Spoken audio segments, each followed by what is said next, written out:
Hey there! Tonight, we're stepping into one of history's most enduring mysteries. Not the glittering pageant of modern Christmas with its lights and carols, but something quieter, older, more puzzling. A date on a calendar that millions accept without question. Yet scholars have debated for centuries with a passion usually reserved for matters of far greater theological weight. December 25th. The day we've agreed, collectively, across cultures and continents, to celebrate the birth of Jesus Christ. But here's the thing, the detail that changes everything once you know it. Nobody knows if he was actually born on that day. The Gospels, those foundational texts written by Matthew, Mark, Luke, and John that form the basis of everything Christians believe about Jesus, never mention it, not even a hint. Not the month, not the season, certainly not the specific date. Early Christians didn't celebrate it. For the first 200 years of Christianity's existence, the idea of commemorating Christ's birthday was foreign, even slightly suspicious, carrying the taint of pagan practice. And the story of how this particular date, December 25th, came to mark one of humanity's most significant religious observances, celebrated now by billions, influencing the calendar and culture of much of the world, is far stranger, far more complex, far more fascinating than you might imagine. So settle in. Let the weight of the day slide from your shoulders. Dim the lights if you can. Let the modern world with its certainties and its commercial Christmas fade into the background. And let's walk together, slowly, carefully, through nearly 2,000 years of history, theology, mathematical calculation, political controversy, and cultural collision, to uncover why exactly Christmas falls when it does. We'll meet ancient scholars hunched over manuscripts, trying to reconstruct timelines from fragmentary evidence. We'll witness the collision of Christianity and paganism in the dying days of the Roman Empire. We'll see how a date became not just a marker on a calendar, but a focal point of worship, celebration, and debate. And perhaps, in the end, we'll find that the answer to our simple question, why December 25, opens doors to deeper mysteries about how religions develop, how cultures transform, and how something as mundane as picking a date for a festival can become a centuries-long conversation between faith, reason, tradition, and power. The question nobody asked. Picture yourself in the year 1500 of the Common Era. You're a Christian living somewhere in the Eastern Mediterranean, perhaps in the bustling port city of Antioch, with its mixed population of Greeks, Romans, Jews, and Syrians, or maybe in Alexandria, that center of learning where the great library once stood, and where philosophers still debate in marble colonnades. Your faith is young, barely more than a century old. It's controversial, viewed with suspicion by Roman authorities who see Christians as atheists because you refuse to worship the traditional gods. It's sometimes dangerous. Not constantly, not everywhere, but the threat of persecution lurks. You've heard stories of martyrs, of those who refused to offer incense to the emperor's statue and paid with their lives. You gather with other believers, not in grand purpose-built cathedrals, because those don't exist yet, but in homes, someone's house, the largest available, where the community can fit.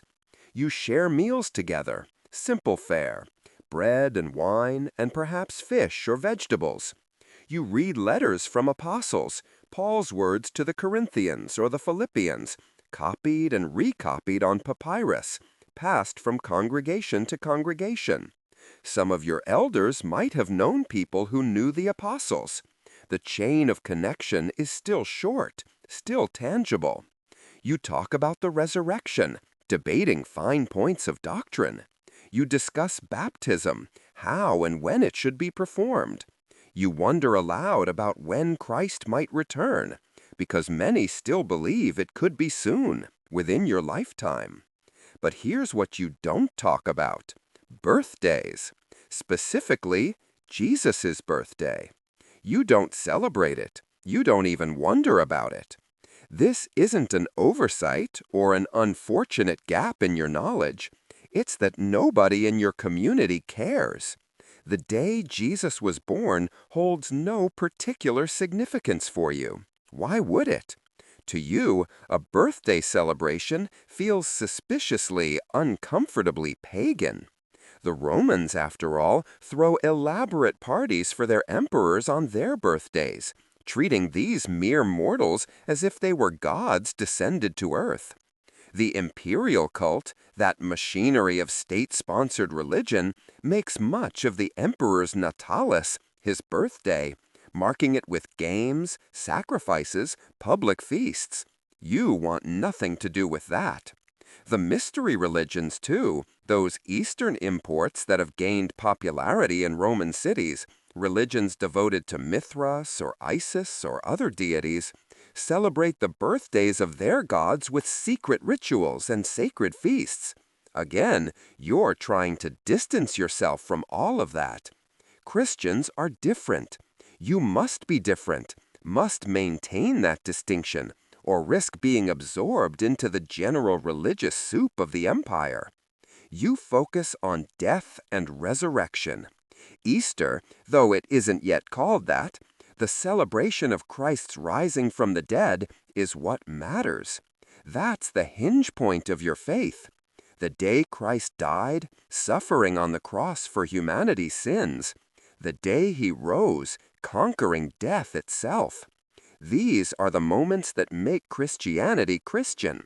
His entry into mortality, his birth, that's just the beginning of a story you care about for its middle and its triumphant end. This attitude, this deliberate disinterest in birthdays, persisted not just for years, but for generations, well past the lifetimes of those who might have remembered when Jesus actually lived. The earliest Christian writers, the men we now call the Church Fathers, theologians and bishops whose writings survive to this day, left us extensive documentation of their thoughts, their arguments, their concerns. They wrote treatises on the Trinity. They debated the nature of Christ, fully human or fully divine or somehow both. They argued about church organization, about who had authority to teach, to ordain, to discipline. They wrote commentaries on Scripture, line-by-line analyses of the Gospels and epistles. But about Jesus' birthday? Silence. Or worse than silence, active dismissal. Irenaeus of Lyons, writing around 180, was one of the most important early theologians.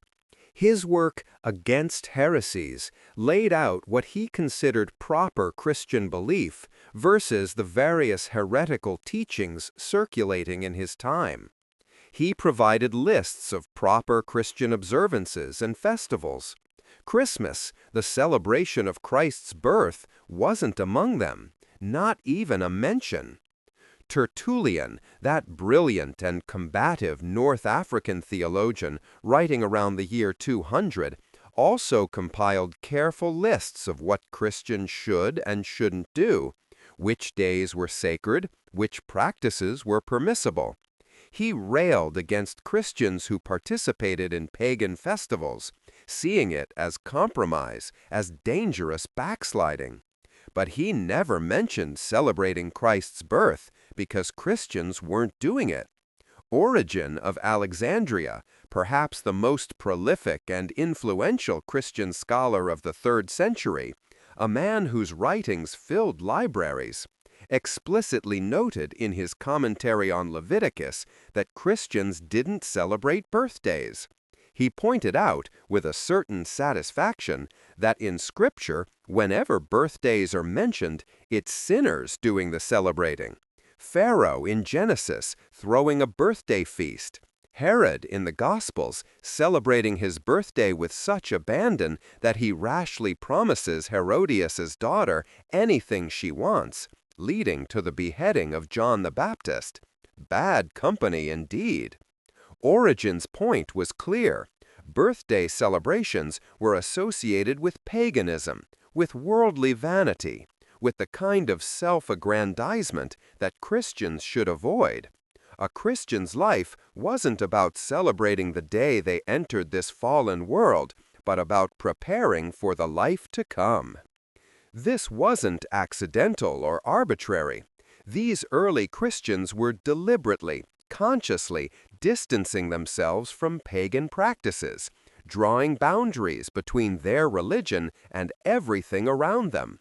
Birthday celebrations, in the Roman world in which they lived, were inextricably tied to the imperial cult and to the worship of various gods and goddesses. Each deity in the Roman pantheon had their dies natalis, their birthday, a festival day when special rites were performed, when priests made sacrifices, when the faithful gathered to honor the god. Jupiter had his day, Venus had hers. And these weren't merely symbolic dates. They structured the calendar, organized public life, reinforced the social and religious order. To celebrate a birthday in that cultural context was to participate, even tangentially, in that entire system. Christians wanted no part of it. They were trying to establish an alternative, a different way of marking time, measuring value, understanding what made a life meaningful. So, for the first 2 centuries of Christianity, December 25 meant nothing special to Christians. It was just another winter day. And if you'd told those early believers that one day this date would become one of the most celebrated days in human history, marking not just a religious observance, but a season of gift-giving, feasting, and cultural tradition stretching across continents and centuries, they would have found it baffling. Yet something changed. Somewhere between that early indifference and the 4th century, Christians began to care about when Jesus was born. They began to calculate, to speculate, to commemorate, and the date they settled on, by a process that remains debated to this day, was December 25. But why? That's the question that's kept historians, theologians, and curious minds occupied for generations. Was it a calculated theological choice? A pragmatic appropriation of pagan festivals? A combination of both? Or something else entirely? When the Gospels go silent. The thing is, if you want to know when Jesus was born, the obvious place to start is the Bible, specifically the Gospels. Matthew and Luke both provide birth narratives. Matthew has the Magi following a star. Luke has shepherds watching their flocks. Both mention Bethlehem. Both mention specific historical figures to anchor the story in time. Luke mentions Caesar Augustus and a census. Matthew mentions King Herod. These are verifiable historical markers. Except they don't actually tell us when the birth happened. Not the time of year, not the season, certainly not the specific date. Matthew gives us no temporal clues at all, beyond in the days of Herod the king. Luke mentions shepherds in fields with their flocks at night, which some have interpreted as suggesting spring, since shepherds wouldn't have been out with flocks in December. But this is speculative. Ancient Judea wasn't northern Europe. Winters were mild. Shepherds could have been out year-round. Mark's Gospel, the earliest, doesn't mention Jesus' birth at all. It begins with his baptism as an adult. John's Gospel, the latest, offers a profoundly theological opening about the Word becoming flesh. But again, no birth story, no temporal markers. The epistles, the letters of Paul and other apostles that make up much of the New Testament, never mention Jesus' birth beyond acknowledging that he was born of a woman, born under the law. When, specifically? Silence. This absence is striking because the Gospels do provide dates for other events. They tell us Jesus died during Passover. They anchor the start of John the Baptist's ministry to the 15th year of the reign of Tiberius Caesar. But the birth? Nothing. Some scholars have suggested this reflects the early Christian priorities we mentioned. The birth was less theologically significant than the ministry, death, and resurrection. Others note that the birth narratives in Matthew and Luke were likely added later, as the communities began to develop fuller biographies of Jesus. But even in developing these narratives, the authors didn't feel compelled to provide a date.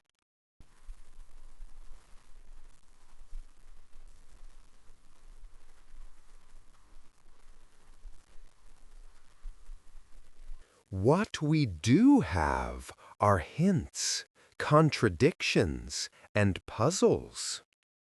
Matthew's account places the birth during the reign of Herod the Great, who died in 4 BCE.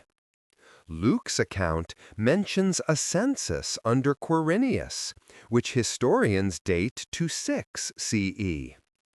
These references are 10 years apart and have been the subject of endless scholarly debate. Some attempt to harmonize them. Others suggest one or both are historically inaccurate. But neither resolves the question of what day or even what month Jesus was born. The shepherds in the fields have been endlessly analyzed. Would they have been there in winter? Spring seems more likely for lambing season. But ancient practices differed from region to region. The Star of Bethlehem has been subjected to astronomical analysis. Was it a conjunction of planets? A comet? A supernatural phenomenon? Various dates have been proposed based on celestial events. None conclusive. By the late 2nd century, this lack of clarity was starting to bother some Christians. Clement of Alexandria, writing around 200, noted that various groups had proposed different dates for Jesus' birth. He listed several: April 20, April 21, May 20. Interestingly, he doesn't mention December 25. This tells us that by 200, the question was being asked, but there was no consensus. Different Christian communities in different places were calculating or guessing different dates based on different reasoning. What's fascinating is that Clement doesn't seem to think any of these dates are definitively correct. He's reporting what others believed, not endorsing a position. The uncertainty was acknowledged, but the desire to know, to pin down this moment, was clearly growing. Christians were beginning to construct a fuller liturgical calendar, a rhythm of remembrance throughout the year. Easter, the celebration of resurrection, was already established, though its exact date was contentious. Epiphany, celebrated particularly in the East, commemorated various manifestations of Christ, including his baptism and sometimes his birth. Into this developing calendar, the question of the Nativity was slowly but surely pushing its way. The world of ancient winter. To understand how December 25 emerged as Christmas, to really grasp the context in which early Christians were making decisions about when to celebrate Christ's birth, we need to step fully into the world of 3rd century Rome and feel what late December meant in that time and place. Picture the empire in the late 200s. It's vast beyond comprehension by ancient standards, stretching from the foggy shores of Britain, where Hadrian's Wall marks the edge of civilization, all the way to Mesopotamia in the east. From the Rhine and Danube rivers in the north, down across the Mediterranean to the Sahara Desert in North Africa. It encompasses perhaps 60 or 70 million people, speaking dozens of languages, following hundreds of local customs, maintaining traditions that long predate Rome's conquest. It's diverse to a degree that's hard to overstate, containing Greeks and Egyptians, Gauls and Germans, Berbers and Syrians, Jews and Arabs, each with their own gods, their own temples, their own ways of marking time and season. And it's fracturing. The 3rd century, the 200 CE, is called by historians the crisis of the 3rd century, and that's no exaggeration. The Pax Romana, that relative peace and stability that had characterized the first 2 centuries of the empire, has shattered. Emperors rise and fall with dizzying, terrifying speed. In the 50-year period between 235 and 284, the empire has at least 26 claimants to the purple, most of whom die violently, murdered by rivals or killed in battle. Some reign for just months before meeting their end. The frontiers are under constant pressure. Germanic tribes probe the Rhine-Danube frontier, sometimes breaking through to raid deep into Gaul or Italy. In the east, a resurgent Persia under the Sassanid dynasty defeats Roman armies, at one point even capturing a Roman emperor, an unthinkable humiliation. Economic instability breeds unrest. Inflation spirals as successive emperors debase the coinage, reducing the silver content in denarii and antoninae to pay armies that are never quite large enough, never quite loyal enough. Trade routes become dangerous. Pirates infest the Mediterranean. The cities that had flourished under Roman peace begin to look vulnerable, their wealth a target rather than a sign of security. And amid this chaos, this sense that perhaps the empire's best days are behind it, that the gods might be angry or distant, various religious movements compete for hearts, minds, and souls. Christianity is one among many. It's growing, especially in urban centers, spreading along trade routes and military roads, finding converts among all social classes, but particularly among slaves, freedmen, artisans, merchants, the people for whom the old certainties of Roman religion don't speak to their actual lives. But Christians are still a minority, still viewed with suspicion by authorities, who see their refusal to sacrifice to the emperor's genius as disloyalty, possibly treason. They're occasionally persecuted, though persecution is sporadic, local, dependent on the whims of individual emperors or governors. They're definitely outside the mainstream, definitely peculiar in their customs, their insistence on one God, their strange communal meals, their veneration of a crucified criminal from a backwater province. The mainstream, the dominant religious culture that still commands the allegiance of most Romans, is traditional Roman religion, that complex, somewhat unsystematized web of gods and goddesses, festivals and rituals, sacrifices and auguries that had sustained Rome from its legendary founding by Romulus through its rise to world power. And one of the most important times in that religious calendar, one of the moments when the year's rhythm beat most strongly, is late December, the winter solstice, the shortest day of the year. In the Julian calendar, that calendar reform established by Julius Caesar in 45 BCE, that had brought order to the previously chaotic Roman calendar, and which still governed Roman timekeeping in the 3rd century, the solstice was fixed at December 25. This was before slight astronomical drift would move the actual observable winter solstice to December 21 or 22.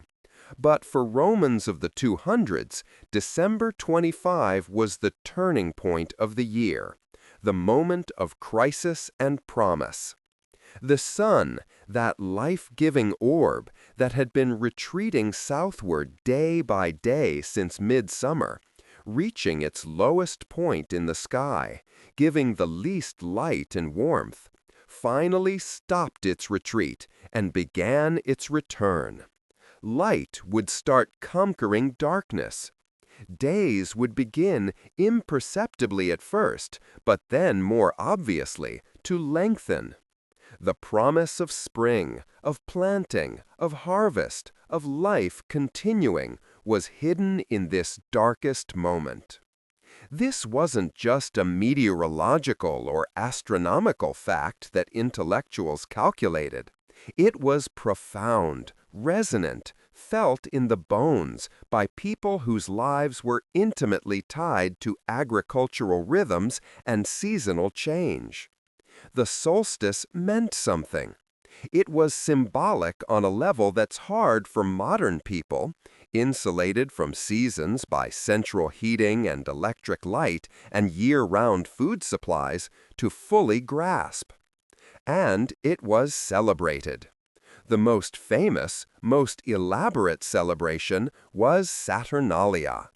This festival honored Saturn, the god of agriculture and time, a deity who, in Roman mythology, had once ruled during a golden age, when the world was perfect, when food grew without labor, when people lived in harmony, before Jupiter overthrew him and established the current, less perfect order of things.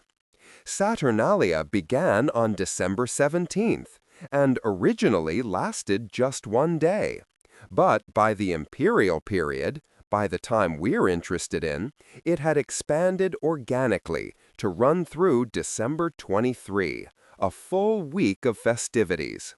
And Saturnalia was, by all surviving accounts, joyous, raucous, popular in a way that few other Roman festivals matched. What happened during Saturnalia? What did it look and feel like? Our sources, writers like Macrobius and Seneca and Martial, give us glimpses. Public business halted, courts closed, the Senate didn't meet, schools dismissed, war was not declared, even punishment of criminals was postponed. The whole normal machinery of Roman public life paused. Social norms were temporarily suspended in ways that must have felt shocking, liberating, dangerous. Masters were expected to serve their slaves at feasts, or at least dine with them as equals. The toga, that cumbersome formal garment that signified Roman citizenship and status, was set aside in favor of the synthesis, a more comfortable dinner outfit. The pileus, a soft cap normally worn only by freed slaves, was donned by everyone as a symbol of temporary freedom and equality. Gambling, usually illegal or restricted, was openly permitted. Dice games, board games, betting on chariot races, all sanctioned. People exchanged gifts, particularly wax candles and small clay or wax figurines called sigillaria.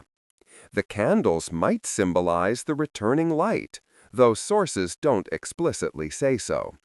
The gifts might echo older traditions of sacrifices to Saturn, now domesticated into a social ritual of giving and receiving.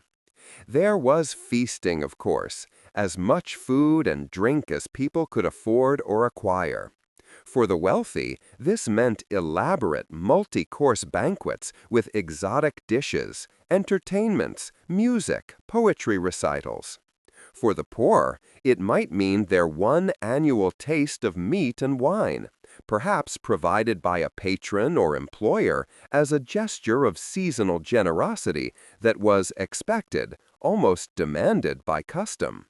The poet Catullus, writing centuries earlier in the late Republic, called Saturnalia the best of days, and that sentiment seems to have persisted. It was a release, a moment when the rigid hierarchies and rules that governed Roman social life relaxed, when people could breathe, could feel momentarily free, could imagine that the golden age of Saturn might not be entirely lost. But, and this is crucial for our story, Saturnalia ended on December 23rd. The festival ran from the 17th through the 23rd. December 25 was not part of Saturnalia proper, though it fell within the broader holiday season, within what we might call the general atmosphere of winter celebration that Saturnalia created. So what was happening on December 25 specifically? This is where the story gets interesting, complicated, and deeply contested. In the year 274, the Emperor Aurelian, a military man who had risen through the ranks to claim the purple, who was trying to reunify an empire that had fractured into competing pieces, instituted a religious reform. He established an official cult of Sol Invictus, the unconquered sun. He built a temple to Sol in Rome, a magnificent structure on the Campus Martius, staffed by a new college of priests drawn from the senatorial elite. He instituted games held every 4 years, celebrating the sun god. And the Dies Natalis Solis Invicti, the birthday of the unconquered sun, was ostensibly to be celebrated on December 25, that traditional date of the winter solstice. But here's where historical clarity gets frustratingly fuzzy.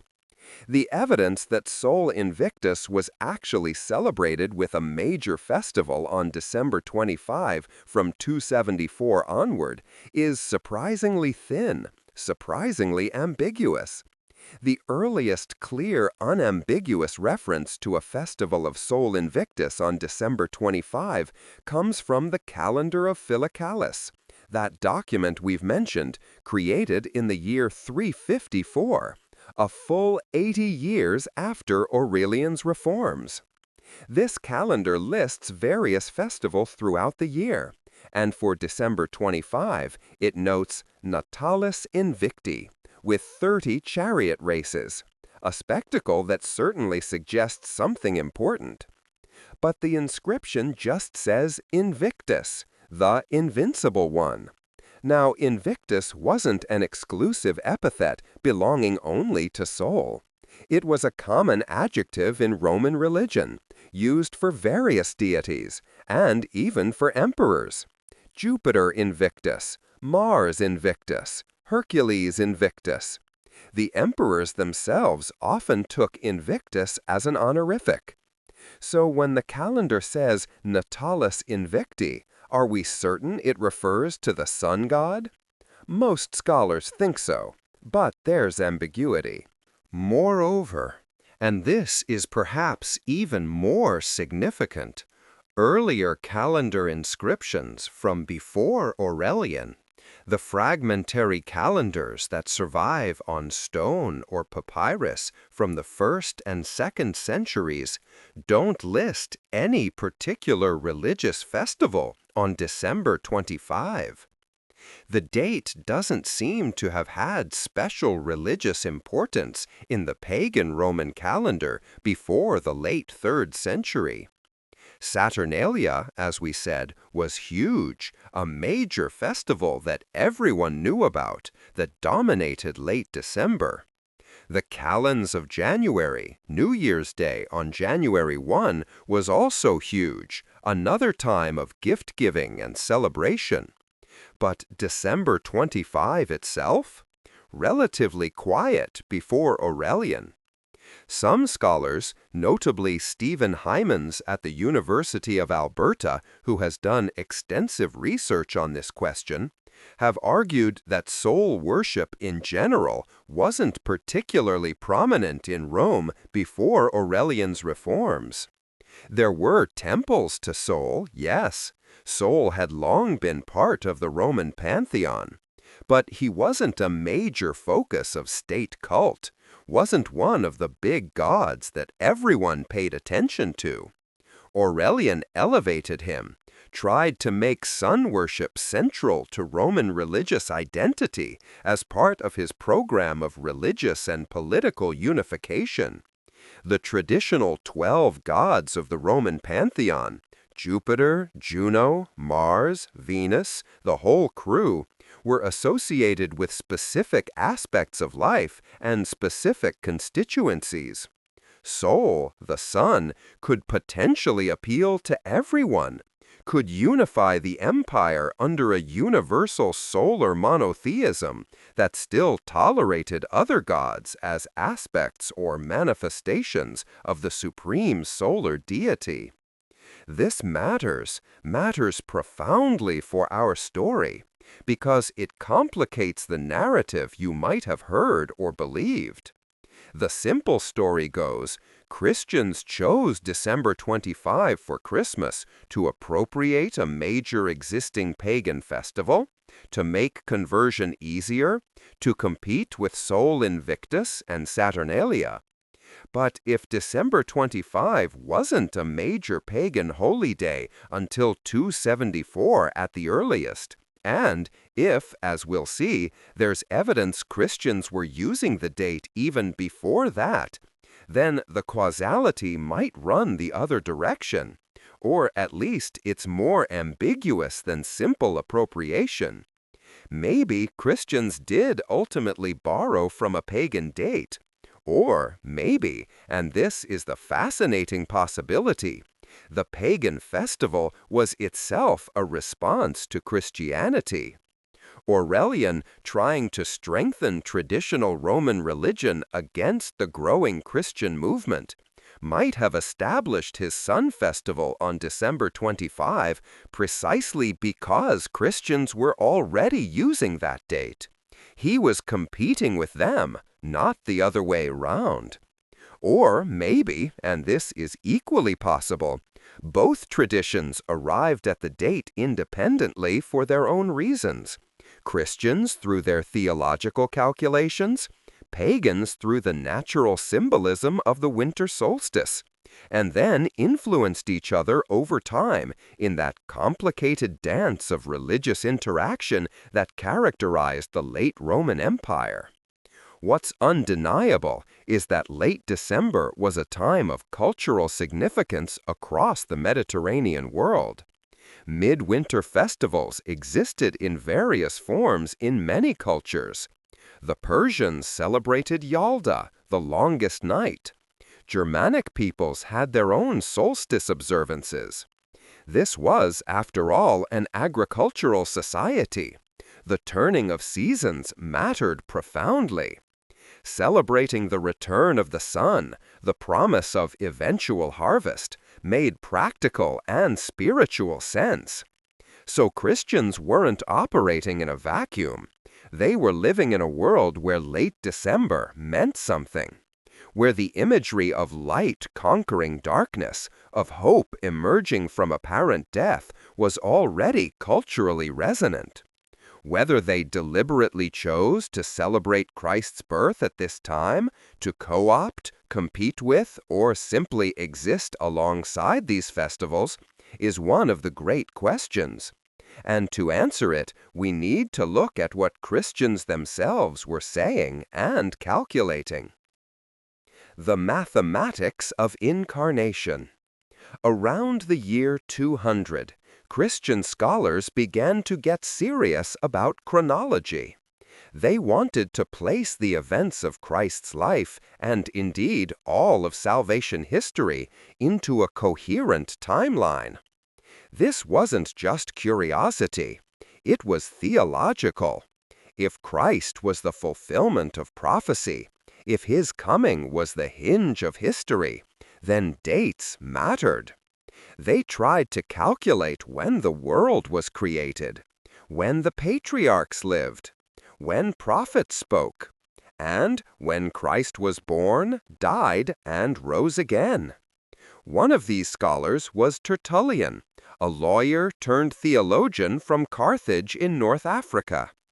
Tertullian wrote extensively around 200 to 220, and in his calculations of the Passion of Christ, he determined that Jesus was crucified on March 25.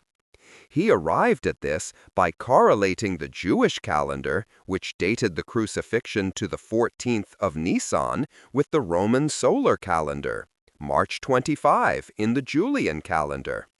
Now, here's where it gets strange to modern minds. Ancient and medieval theologians held a belief called the integral age or perfect age concept. The idea was that holy figures, especially Christ, lived for a perfectly complete period of time. And in a more mystical sense, they believed that Christ was conceived and died on the same day of the year. Why? Because it represented the perfect symmetry of his existence. His life formed a complete circle, beginning and ending on the same point of the calendar. This wasn't unique to Christianity. Similar ideas existed in various ancient philosophies. Plato, according to some accounts, died on his birthday. This was seen as auspicious, poetically perfect. Jewish tradition had similar notions about patriarchs and prophets.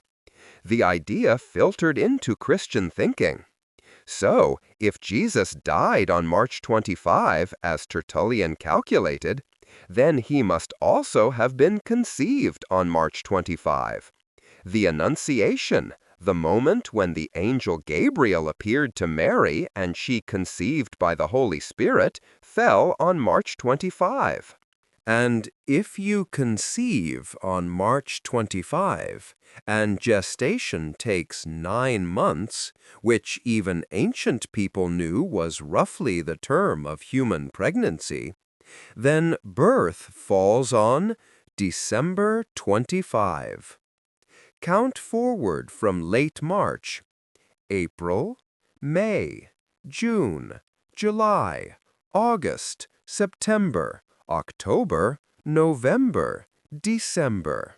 9 months later, December 25.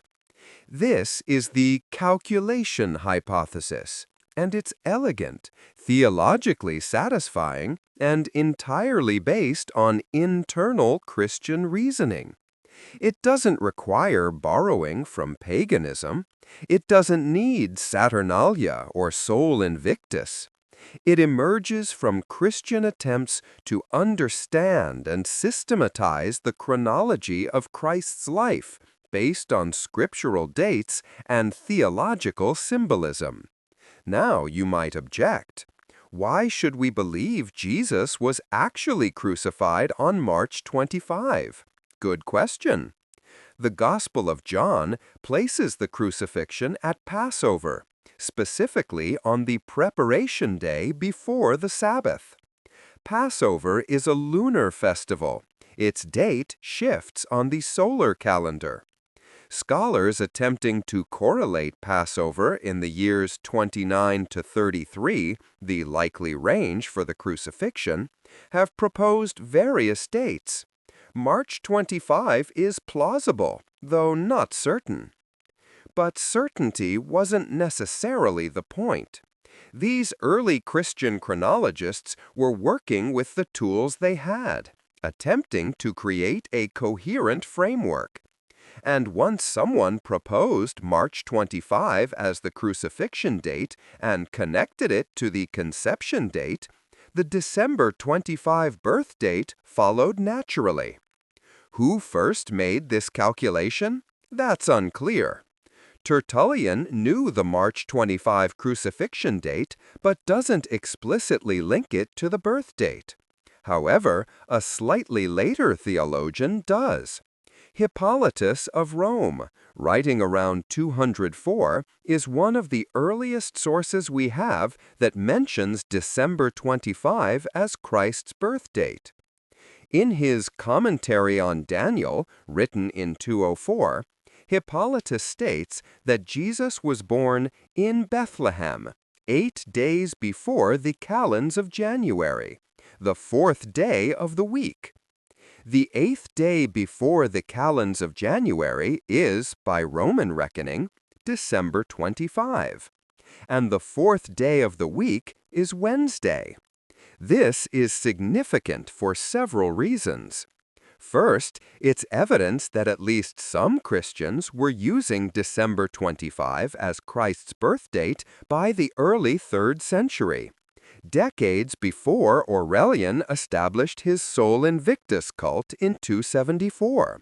Second, Hippolytus was a prominent theologian in Rome. His views would have been influential. Third, his writings suggest he was working with the integral age calculation we described. He believed the world was created on March 25. He believed Christ was conceived on March 25. And 9 months later, December 25, Christ was born. It all fit together in a neat, symbolically satisfying package. But Hippolytus wasn't alone, and the calculation wasn't universally agreed upon. In the eastern part of the empire, Christians used slightly different dates. Instead of correlating Passover with March 25, they used April 6. This was the 14th of Artemisios in the Greek calendar, roughly equivalent to 14 Nisan. Same logic, different starting point. April 6 for the crucifixion and conception. 9 months later, January 6. This is why the Eastern Church, particularly Greek and Coptic Christians, celebrated the Nativity on January 6, a date known as Epiphany. Even today, some Orthodox churches celebrate Christmas on January 6 or 7, depending on which calendar they use. Same calculation method, slight variation in input dates, different conclusion. So, by the mid-3rd century, we have Christians in different parts of the empire independently arriving at late December or early January dates for Christ's birth through internal theological calculations. No mention of paganism, no apparent borrowing, just Christian scholars doing Christian math. Does this mean the calculation hypothesis is correct? Does it mean Jesus was actually born on December 25? Not necessarily. It means Christians believed he was, or at least found it theologically appropriate to commemorate his birth on that date. And their reasoning, as far as we can tell from the surviving sources, came from within their own tradition. But history is never quite that simple, because even as these calculations were happening, the broader culture wasn't static. Christians were still a minority, still existing within and alongside a dominant pagan culture that had its own winter observances. Influence flows in multiple directions. And as Christianity grew, particularly in the 4th century, the question of how it related to surrounding culture became unavoidable. The pagan appropriation theory. Ask the average person why Christmas is celebrated on December 25, and you'll likely get some version of this answer. Christians stole it from the pagans. They took Saturnalia, or Sol Invictus, or some other Roman winter festival, slapped Jesus' name on it, and called it Christmas. This is the history of religions hypothesis, and it's been the dominant popular explanation for over a century. It goes like this. Early Christians seeking to convert pagans, or at least to make Christianity more palatable to a pagan empire, deliberately chose December 25 for Christmas because it was already a day of pagan celebration. By Christianizing an existing festival, they made it easier for converts to transition from one religion to another. The old habits, the feasting, the gift-giving, the general merriment, could continue, now with a new religious meaning attached. It was a strategic move, a form of religious marketing. And there's an undeniable logic to it. We know that Christianity did, over time, adopt and adapt various pagan customs. Many local saints absorbed characteristics of local deities. Church buildings were sometimes erected on the sites of pagan temples. Folk practices were Christianized rather than eliminated. This process, sometimes called syncretism or inculturation, happened throughout Christian history. The question is whether it happened with Christmas specifically. The theory became popular in the 18th and 19th centuries. Scholars like Paul Ernst Jablonski in the 1700s and Hermann Usener in the late 1800s argued forcefully that December 25 was chosen to supplant pagan festivals. Jablonski, a German Protestant, wanted to show that the Catholic Church had paganized Christianity. Usener, working in the emerging field of comparative religion, saw parallels between Christian and pagan practices everywhere. Both assumed that the winter solstice significance must be the explanation. After all, December 25 was the solstice in the Julian calendar. Sol Invictus, the unconquered sun, was allegedly celebrated then. It seemed obvious. But as research has progressed, particularly in the last few decades, scholars have become more skeptical of this theory. Not because syncretism never happened, but because the specific evidence for it regarding December 25 is surprisingly weak. First, as we mentioned, December 25 doesn't appear to have been a major pagan religious festival before the late 3rd century. Saturnalia ran December 17th to 23rd. Important, but it didn't include the 25th. The dies natalis solis invicti, as we discussed, first appears in sources in 354, and even then, the evidence is ambiguous.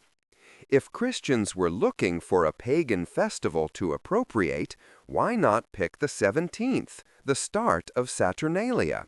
Why the 25th, which was relatively quiet? Second, the earliest Christian sources that mention December 25 don't mention paganism at all. Hippolytus in 204 simply states the date. He doesn't say, we're celebrating on this day to compete with the pagans. Later writers, like Augustine in the early 5th century, discuss the calculation of March 25 and the 9-month gestation. No mention of Sol Invictus. When early Christians wrote polemics against paganism, which they did frequently, they didn't boast about appropriating pagan festivals. They criticized Christians who participated in pagan festivals. Tertullian, for example, railed against Christians who attended Saturnalia celebrations. If the Church had officially decided to Christianize these festivals, you'd expect some mention of it in contemporary sources. Silence. Third, and perhaps most damning for the theory, no Christian writer before the Middle Ages says that December 25 was chosen to replace a pagan festival. The first clear statement of this idea appears in the 12th century, in a marginal note by a Syrian bishop named Jacob bar Salibi. He wrote that Christians chose December 25 to counter the pagan festival of the sun. But bar Salibi was writing nearly 1,000 years after the date was established, and he might have been speculating, trying to explain a practice whose origins were no longer clear. By his time, pagan festivals were long gone, and the reasons for ancient Christian decisions were lost to memory. So he guessed, or repeated a guess, and his guess eventually became accepted history. Modern scholars have increasingly pointed out that the history of religions hypothesis tells us more about 19th century academic assumptions than about 3rd century Christian practice. Scholars of that era were primed to see Christianity as a syncretic religion that borrowed heavily from its surroundings.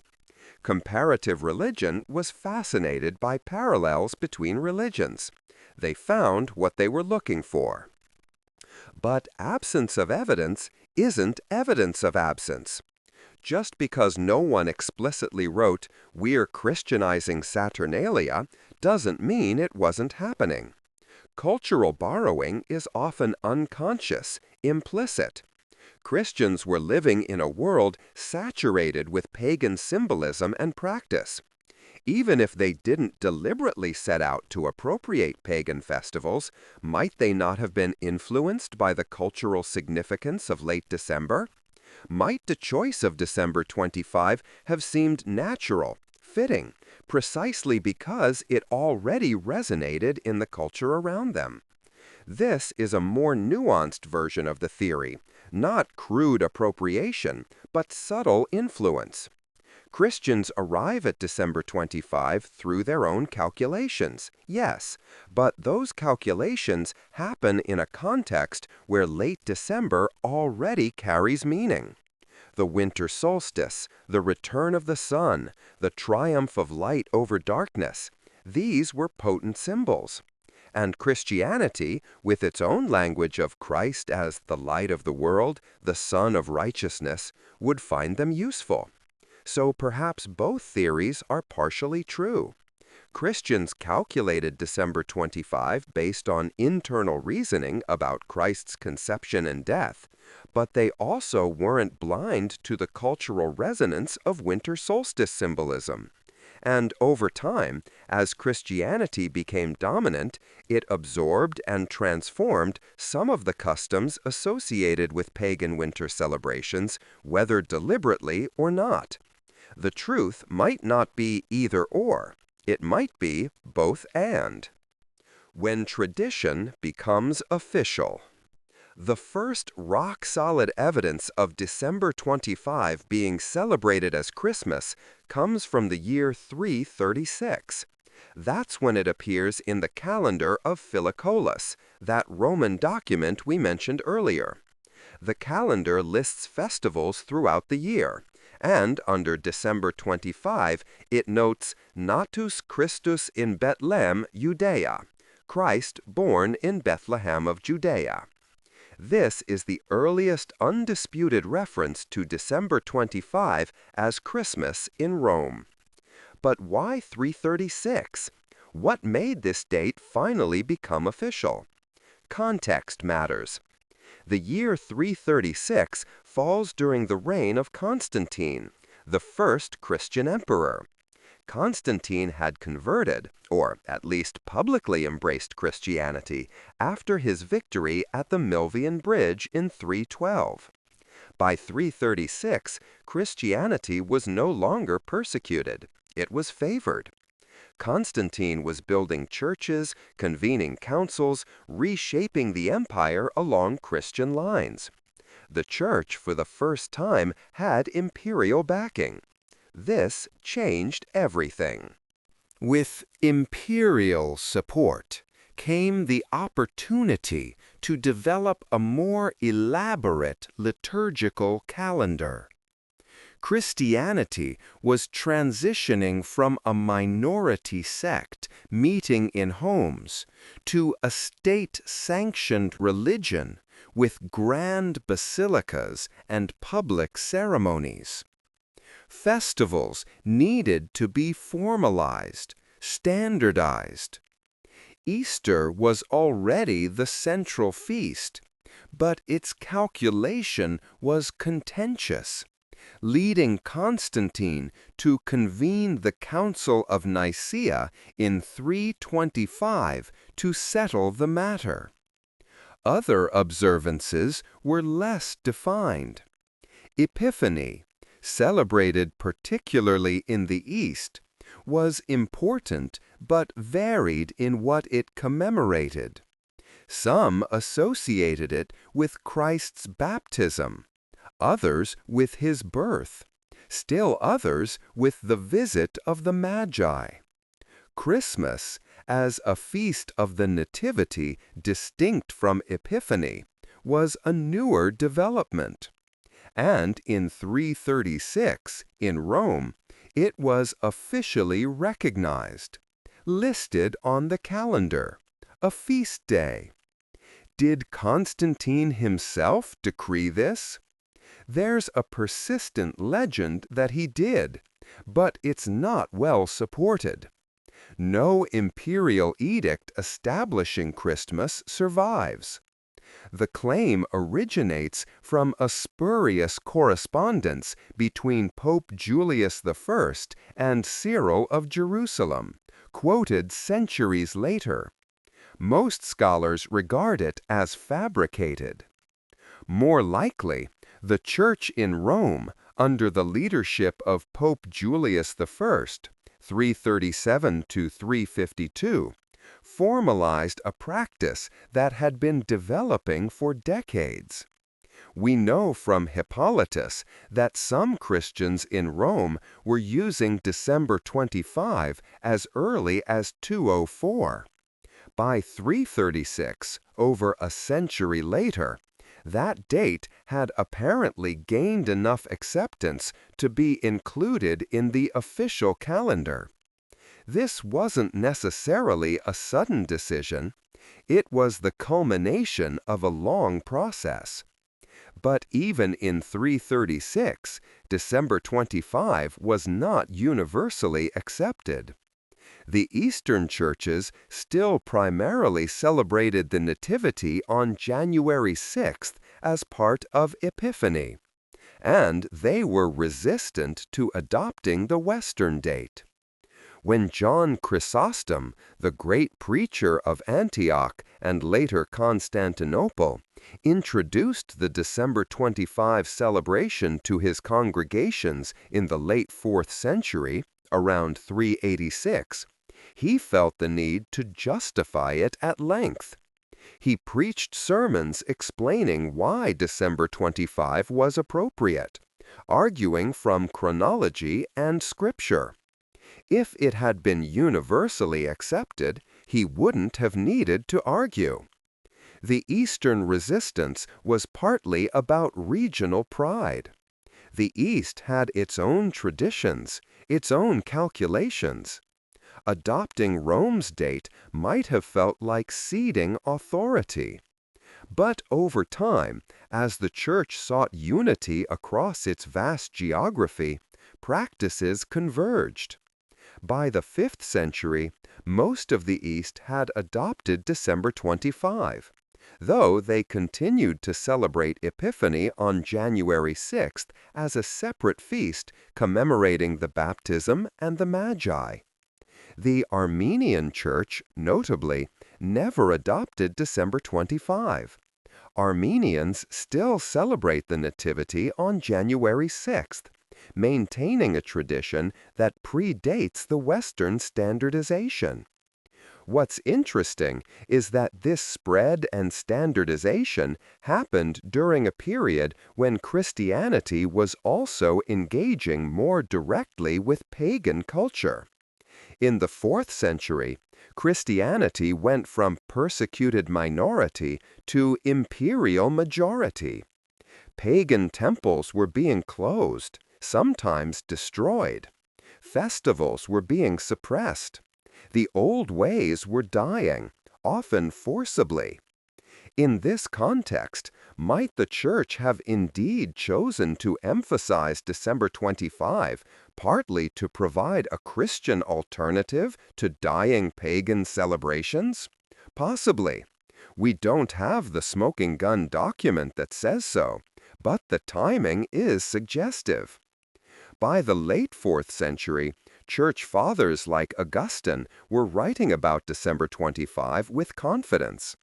Augustine connected it explicitly to the calculation of March 25 for the conception, making the theological reasoning clear. But he also, in his sermons, used solar imagery. He spoke of Christ as the true sun, contrasting him with pagan sun worship. This suggests he was aware of the cultural context, even as he grounded the date in Christian calculation. The picture that emerges is complex. December 25 likely originated in Christian chronological speculation in the early 3rd century. It gained ground slowly in Rome. It was formalized in the 4th century during Constantine's reign. It spread gradually to the east, often meeting resistance. And throughout this process, Christians were aware of and sometimes responding to the pagan cultural landscape around them. They didn't exist in isolation, but neither were they simply copying paganism. They were negotiating, adapting, claiming space in a contested cultural calendar. The language of light. One of the most striking things about early Christian writings on December 25 is how often they use solar imagery. Christ is called the Son of Righteousness, quoting the prophet Malachi. He is the true sun, the light of the world. His birth at the winter solstice, when the sun begins its return and days start growing longer, is laden with symbolism. Light conquering darkness, life emerging from death. This wasn't accidental. Christians from the beginning had used light as a central metaphor. John's Gospel opens with it. In him was life, and the light was the light of men. The light shines in the darkness, and the darkness has not overcome it. Early Christians called themselves children of light. Baptism was often referred to as enlightenment. Darkness represented sin, ignorance, death. Light represented Christ, truth, life. So, when they came to celebrate Christ's birth, doing so at the point when literal light begins to overcome literal darkness would have felt profoundly appropriate. A 4th century treatise called De Solstitiis et Equinoctiis, on solstices and equinoxes, makes this connection explicit. Written by an anonymous North African Christian, it states, "Our Lord, too, is born in the month of December, the 8th before the calends of January. But they call it the birthday of the unconquered. Who indeed is as unconquered as our Lord? Or if they say that it is the birthday of the sun, he is the Son of Justice." The author is deliberately playing with the pagan festival of the unconquered sun. Yes, pagans celebrate the sun on this day, but Christians celebrate the true sun, Christ. the birth of the real light, not the celestial orb. This is a common apologetic move in early Christian writing. Don't run from the comparison. Embrace it and transform it. Yes, we celebrate light, but our light is not a physical star. It's the one who created stars. Augustine, in a late 4th century Christmas sermon, made the same point. Let us keep this day with due solemnity, not, like those without faith, on account of him who made the sun. This raises an interesting question. If Christians were so comfortable using solar symbolism, drawing parallels between Christ and the sun, were they really as separate from pagan sun worship as they claimed? Or were they, in a sense, baptizing these symbols, taking pagan imagery and reinterpreting it in Christian terms? This is where the conversation gets nuanced. Christians weren't inventing solar symbolism. They were inheriting it from Jewish tradition, where God is described in Scripture as light, as the one who covers himself with light as with a garment. The psalmist says, "The Lord is my light and my salvation." Isaiah prophesies about the people who walked in darkness seeing a great light. Malachi speaks of the Son of Righteousness, who will arise with healing in his wings. So Christians had scriptural warrant for solar imagery independent of paganism. But they were also living in a world saturated with sun symbolism. The sun was universally recognized as the source of life, light, and growth.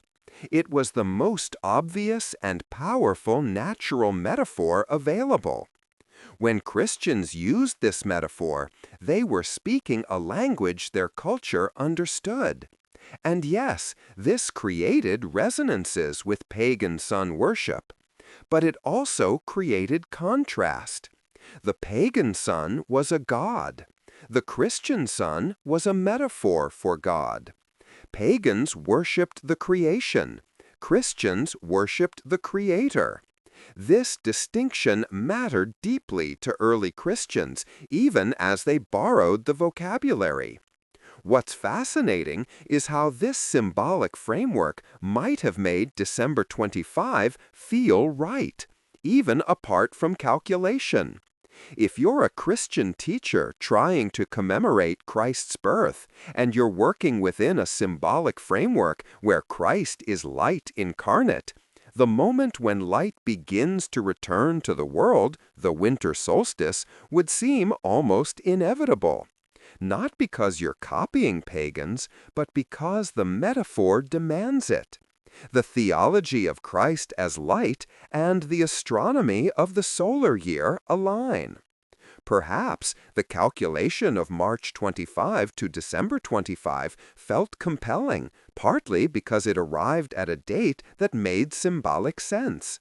9 months from conception is mathematically correct, yes, but it also places the birth at the winter solstice, the perfect moment for the light of the world to be born. Coincidence? Divine providence? Human instinct for powerful symbolism? Some combination of all three? The early church fathers certainly saw providence in it. They believed God had orchestrated history, including the timing of Christ's birth, in ways that revealed divine truth even in natural phenomena. If Christ was born at the solstice, that was because God wanted the very creation to proclaim the coming of its creator. The sun returning was an echo, a foreshadowing, a pointer to the greater reality. And so December 25, with all its astronomical and cultural baggage, became not just a date, but a theological statement. Christ is the light. He comes at the darkest moment, and from his coming, light grows. This is the Christian story, And December 25 told that story in a way that resonated on multiple levels. Historically, symbolically, liturgically, it fit, and so it stuck. The medieval transformation. By the time we reach the Middle Ages, Christmas is firmly established across Christian Europe. December 25 is no longer a matter of debate among theologians, no longer a question that needs arguing or defending. It's simply Christmas, the day, the nativity of our Lord. It's on calendars, it's in liturgical books, it's carved into the very rhythm of the year, as surely as the harvest or the solstice. But interestingly, and this might surprise you given how central Christmas has become to Western culture, it's not yet the massive cultural phenomenon it would later become. Through much of the early Middle Ages, roughly from the 6th through the 9th centuries, Easter remained unquestionably the most important Christian feast. Christmas was observed, yes, with special masses read, in elaborate ceremonies, with the nativity story told again in churches decorated with evergreen boughs, with a sense of holy celebration and community gathering. But it didn't dominate the calendar the way it does now, didn't command months of preparation, didn't generate the economic activity or social expectation that would later develop. That transformation would happen gradually over the course of the medieval period, as Christmas evolved from a purely religious observance into something richer, more complex, more entwined with secular customs, folk practices, and the material culture of medieval life. And in this process, some of those pagan associations that might or might not have influenced the original selection of December 25 did begin to merge with Christmas, though often in unexpected ways, through channels that had little to do with deliberate church policy and everything to do with how ordinary people lived their lives. Medieval Christmas, you see, was a strange and fascinating mixture of the sacred and the profane, the solemn and the celebratory, the official and the folk. On one hand, you had the church services, and these were genuinely moving, beautiful liturgies, carefully constructed and preserved in service books, performed by trained choirs in churches that represented some of the finest architecture and art of their age. Midnight Mass on Christmas Eve became a central tradition, perhaps the most important service of the year outside of Easter.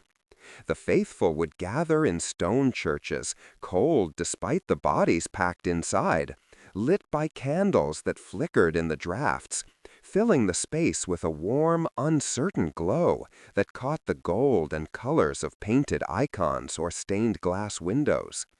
They would sing hymns, the plain chant melodies that had been passed down for generations, or later the polyphonic settings that composers were developing, music of extraordinary complexity and beauty. They would hear again the familiar story, Luke's account of shepherds and angels, Matthew's tale of wise men and stars, words they'd heard every year, but which still carried power, still moved something in them.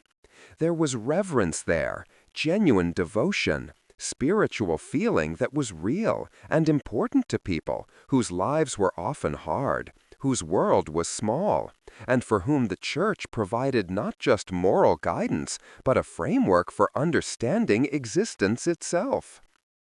On the other hand, you had what can only be described as revelry, chaos even, a celebration that would probably shock modern churchgoers with its raucousness, its borderline pagan enthusiasm. The period from Christmas through Epiphany on January 6th, the 12 days of Christmas immortalized in that strange cumulative song about lords a-leaping and swans a-swimming, became a time of feasting, drinking, games, and a general suspension of normal social rules that gave the season an air of carnival. In many places, social hierarchies were temporarily, playfully inverted. A lord of misrule might be appointed to preside over the festivities, often a servant or a young man from the lower social orders, or even a child, someone who would normally have no authority, now given symbolic power to command, to make mischief, to turn the world upside down for a few days.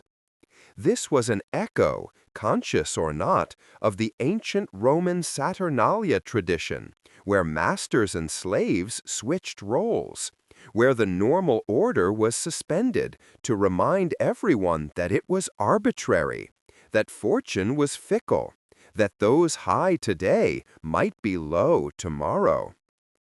People went wassailing, a custom that involved traveling from house to house, especially the houses of the wealthy, singing songs and demanding food and drink, not politely requesting, but demanding, with an edge of threat beneath the joviality. Failure to provide hospitality could result in damage to property, a broken fence, a fouled well. It was festivity with teeth. Mumming and masking were common throughout the Christmas season, with people dressing in elaborate costumes, hiding their identities behind painted faces or animal masks, performing short plays or skits that ranged from retellings of the Nativity to bawdy comedies to mock battles between personifications of summer and winter. The mummers' plays, some of which survive in various forms even today, often featured a combat scene, a death, and a miraculous resurrection, themes that clearly connected to older vegetation myths and seasonal rituals, but which were now folded into Christian celebration. Was this pagan? Was it Christian? The answer, honestly, is that it was both and neither. It was folk culture, that bottom-up organic creation of custom and tradition that existed alongside official religion, sometimes in tension with it, but more often just parallel to it. This wasn't universally approved by church authorities. Some bishops and theologians were deeply uncomfortable with the rowdiness, with the disorder, with celebrations that seemed to mock the very religion they were supposed to honor. They wrote sermons condemning excess, calling for moderation, reminding the faithful that Christmas was about Christ's birth, not about gluttony and drunkenness. But generally, pragmatically, the Church accommodated the revelry, seeing it as a necessary release valve, a way for people to blow off steam in a world where most of life was governed by strict rules, rigid hierarchies, unrelenting labor. Let them have their 12 days of chaos, the thinking went, and they'll return to work, to church, to proper behavior when Epiphany passes. Christmas became a time when the strict penitential discipline that governed much of medieval Christian life could be relaxed, at least briefly. Fast days were replaced with feast days. Meat, often scarce or forbidden at other times of year, was served liberally to those who could afford it. Ale and wine flowed. It was a celebration in a world where much of life was hard, cold, and hungry, of abundance and warmth, of survival through another year, of hope for spring to come. And yes, undeniably, some of these customs probably did have roots in pre-Christian winter celebrations, though tracing exact lineages is difficult and often speculative.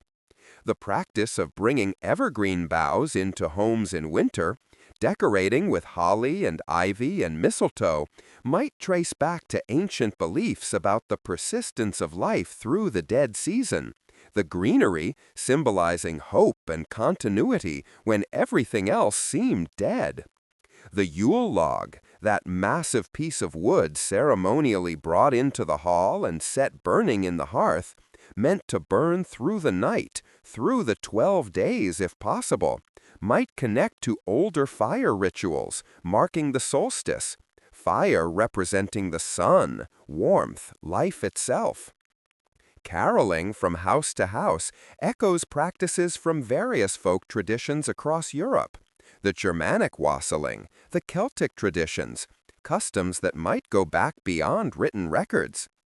But by the medieval period, these practices had been so thoroughly absorbed into Christian culture that their origins were largely forgotten or irrelevant. A medieval peasant hanging holly in his cottage wasn't thinking about ancient Druidic rituals or Celtic tree worship. He was decorating for Christmas, plain and simple. The practice had been Christianized, reinterpreted, folded into the new religion's celebration. Was this pagan? Was it Christian? The answer, honestly, is that it was both and neither. It was folk culture, that bottom-up organic creation of custom and tradition that existed alongside official religion, sometimes in tension with it, but more often just parallel to it. This wasn't universally approved by church authorities. Some bishops and theologians were deeply uncomfortable with the rowdiness, with the disorder, with celebrations that seemed to mock the very religion they were supposed to honor. They wrote sermons condemning excess, calling for moderation, reminding the faithful that Christmas was about Christ's birth, not about gluttony and drunkenness. But generally, pragmatically, the Church accommodated the revelry, seeing it as a necessary release valve, a way for people to blow off steam in a world where most of life was governed by strict rules, rigid hierarchies, unrelenting labor. Let them have their 12 days of chaos, the thinking went, and they'll return to work, to church, to proper behavior when Epiphany passes. Christmas became a time when the strict penitential discipline that governed much of medieval Christian life could be relaxed, at least briefly. Fast days were replaced with feast days. Meat, often scarce or forbidden at other times of year, was served liberally to those who could afford it. Ale and wine flowed. It was a celebration in a world where much of life was hard, cold, and hungry, of abundance and warmth, of survival through another year. And yes, undeniably, some of these customs probably did have roots in pre-Christian winter celebrations, though tracing exact lineages is difficult and often speculative. The practice of bringing evergreen boughs into homes in winter, decorating with holly and ivy and mistletoe, might trace back to ancient beliefs about the persistence of life through the dead season, the greenery symbolizing hope and continuity when everything else seemed dead. The Yule log, that massive piece of wood ceremonially brought into the hall and set burning in the hearth, meant to burn through the night, through the 12 days if possible, might connect to older fire rituals marking the solstice, fire representing the sun, warmth, life itself. Caroling from house to house echoes practices from various folk traditions across Europe. The Germanic wassailing, the Celtic traditions, customs that might go back beyond written records. But by the medieval period, these practices had been so thoroughly absorbed into Christian culture that their origins were largely forgotten or irrelevant. A medieval peasant hanging holly in his cottage wasn't thinking about ancient Druidic rituals or Celtic tree worship.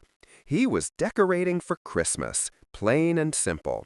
The practice had been Christianized, reinterpreted, folded into the new religion's celebration. When the Reformation came for Christmas. But just when Christmas seemed fully embedded in European culture, secure in its place on the calendar and in people's hearts, something happened that would shake that security to its core and reveal just how contested the holiday actually was. The Protestant Reformation of the 16th century, that massive religious upheaval that split Western Christianity into Catholic and Protestant camps, had opinions about everything, including, it turned out, Christmas.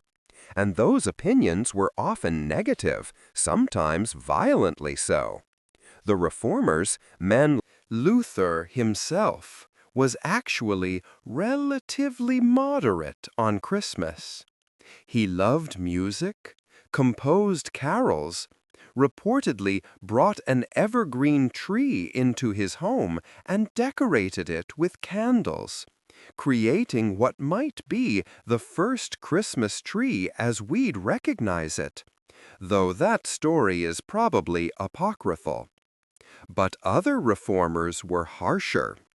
The radical Puritans in England, those strict Calvinists who believed the Church of England hadn't gone far enough in reforming itself, actively opposed Christmas celebrations. They argued that since Christ's birth date was unknown, and since Scripture didn't command its celebration, to observe Christmas was to follow human tradition over divine command, which was, by their definition, idolatry. When Puritans gained power in England during the Civil War and the Interregnum, during that tumultuous period in the mid-1600s when the monarchy was overthrown and England became briefly a republic under Oliver Cromwell, they actually tried to ban Christmas. Parliament passed laws in 1644 and again in 1647, making it illegal to observe Christmas beyond attending a special church service. No feasting, no games, no revelry. Shops and markets were to remain open. Work was to continue as on any normal day. It was not, the Puritan lawmakers insisted, a holy day in the biblical sense. The response was immediate and intense. Riots broke out in several English cities. In Canterbury, thousands gathered to protest the ban, leading to violent clashes with authorities. The mayor was assaulted, property was destroyed. People were not willing to give up their Christmas, whatever the theological arguments. This resistance tells us something important. By the 17th century, Christmas had become so embedded in English culture that it transcended religion. It wasn't just a church feast anymore. It was a folk holiday, a time people expected to celebrate, and they weren't going to let some parliament take it away, religious reform or no religious reform. The ban remained in place officially until the restoration of the monarchy in 1660, but it was never effectively enforced, and it left a legacy of resentment against Puritanism that persists in some ways even today. When English Puritans migrated to New England in the early 1600s, they brought their opposition to Christmas with them. In Massachusetts Bay Colony, celebrating Christmas was actually illegal from 1659 to 1681. Anyone found feasting or refraining from work on December 25th could be fined 5 shillings. The Puritan authorities saw Christmas celebrations as they saw many things, as a dangerous reminder of Catholic corruption, as a concession to human weakness, as a tradition that elevated custom over Scripture. And in the early American colonies, this attitude held for a surprisingly long time. Christmas wasn't widely celebrated in America until well into the 19th century. It wasn't a federal holiday until 1870. The early United States, dominated culturally by Protestant sensibilities, especially in New England, simply didn't make much of Christmas. Businesses remained open. Schools held classes. It was just December 25th, another day. This is a fascinating historical irony. The holiday that now seems quintessentially American, with our elaborately decorated homes, our Santa Claus myth, our shopping frenzy and cultural obsession, was actually quite marginal in American life for the first century of the nation's existence. What changed? Several things. Immigration brought Catholics and Lutherans and other groups who did celebrate Christmas to America in large numbers. German immigrants in particular brought Christmas tree traditions. The rise of Romanticism in the 19th century created a nostalgia for old customs and a sentimentalized view of holidays. Authors like Charles Dickens, whose A Christmas Carol, published in 1843, became phenomenally popular, helped rehabilitate Christmas as a time of charity, family, and human warmth rather than religious obligation. And, crucially, the commercialization of Christmas, which began in earnest in the late 1800s with department stores, advertising, mass-produced toys, and gifts, turned it into an economic engine that transcended religious affiliation. You didn't need to be a practicing Christian to participate in Christmas shopping, Christmas decorating, Christmas gift-giving. It became, in a sense, secularized, which is a strange fate for a religious holiday, but one that ensured its survival and spread. By the early 20th century, Christmas had achieved something remarkable, near universal celebration across Western culture, regardless of religious belief. The holiday that had started as a Christian commemoration, that had been contested during the Reformation, that had been banned by Puritans, had become cultural wallpaper, something everyone did, a shared ritual that marked the year's end and the winter season. This wasn't universally approved. Some church authorities were uncomfortable with the rowdiness, but generally the church accommodated it, seeing it as a release valve, a way for people to blow off steam in a controlled manner. Christmas became a time when the strict penitential discipline of daily life could be relaxed. Fast days were replaced with feast days. Meat, often scarce or forbidden at other times, was served liberally. Ale and wine flowed. It was a celebration in a world where much of life was hard, cold, and hungry, of abundance and warmth. And yes, some of these customs probably did have roots in pre-Christmas winter celebrations. Evergreen boughs decorating homes in winter might trace back to ancient beliefs about the persistence of life through the dark season. The Yule log, burned through the night, might connect to older fire rituals. Caroling from house to house echoes practices from various folk traditions. But by the medieval period, these practices had been so thoroughly absorbed into Christian culture that their origins were largely forgotten or irrelevant. A medieval peasant hanging holly in his home wasn't thinking about ancient Druidic rituals. He was decorating for Christmas. This process of cultural absorption is complex. When Christianity spread through Europe, it encountered diverse local traditions. Rather than obliterating them, Christianity often incorporated them, reinterpreting them in Christian terms. A local spring festival for fertility became the Feast of the Annunciation on March 25th. A midsummer fire festival became the Feast of St. John on June 24th. and various winter customs, whatever their origins, became part of Christmas. This wasn't necessarily cynical or calculated.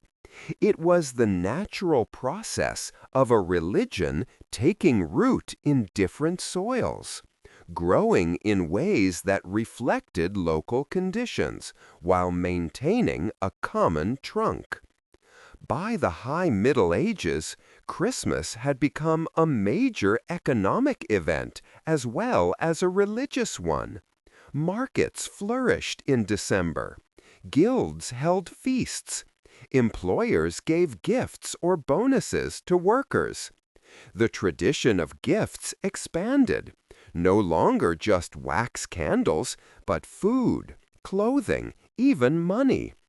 This was partly Christian charity, almsgiving being a religious duty, but it was also social bonding, reinforcing relationships and hierarchies through generosity.